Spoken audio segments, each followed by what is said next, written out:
Hey guys, welcome to Island 1. Go ahead and grab your hero, set her on strong. We're going to go ahead and put out the free dart if you do have the monkey knowledge. We're going to go ahead and start with the plane. You're going to start it out as a 3-0-0, upgrade it to a 4-2-0 on Wing Monkey when you have enough money. You will then go ahead and place a boomerang, kind of place it a little bit to the right because we're going to slowly upgrade. Right now it is immune to primary. We're going to start it out as a 0-4-2 marked on strong. Once it goes unimmune to primary at round 10, sell the plane and then start using the boomerang ability. We're going to place 4 total of these. All of them are going to be the same path. They're all going to be 0-4-2 marked on strong, and make sure you constantly use that ability because that's going to be the main damage to the boss. After you get 4 of these out, we're going to go ahead and start putting planes out.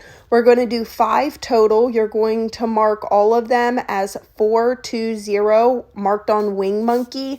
We're going to want to do this because it's going to go immune to primary, but actually our main defense is going to be a spike factory, but we're going to go ahead and start the planes. So once you get 5 total of these, you'll go ahead and see me place a spike factory.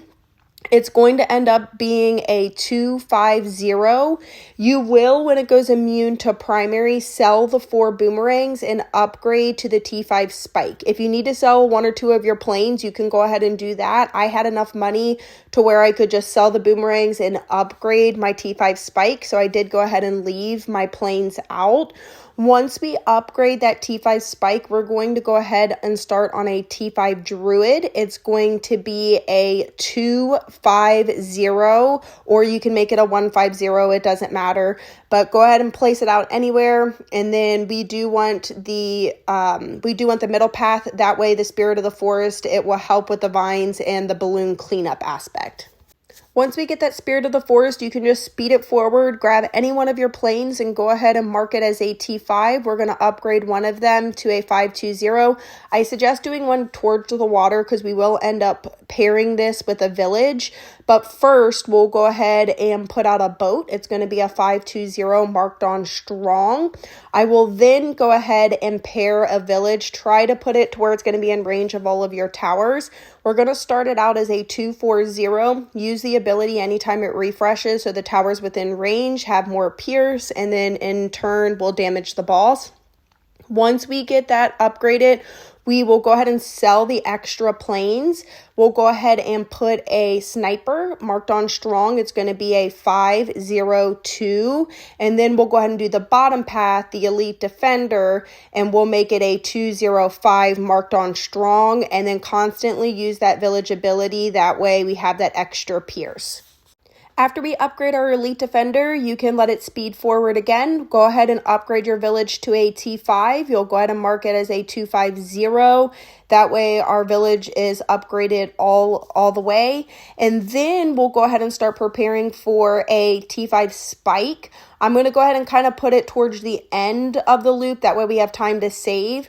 You can mark it on close, that way the spikes are close to start out, and then you can mark it on smart as the ball starts coming there. So it'll be a 5-0-2, just save up, upgrade when you can. We're going to pair this with a helicopter just so we can move that T5 spike. That helicopter is going to be a 2-4-0, and that's strictly just so we can move the tower of the spike and then not have to turn around and sell it.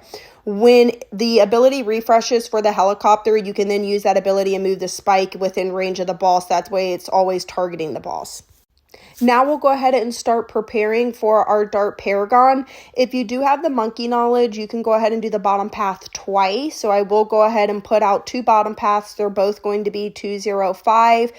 I will then go ahead and do the top path. It'll be you can do a 5-2-0, a 5-0-2, it doesn't matter. And then we will need to do the middle path. I am going to put a few more of the dart monkeys just to kind of help boost the paragon, but you don't need to do that. You can just upgrade the middle path and then go ahead and create your paragon when you can. I will sell the T5 spike just so we can create the paragon as quickly as possible.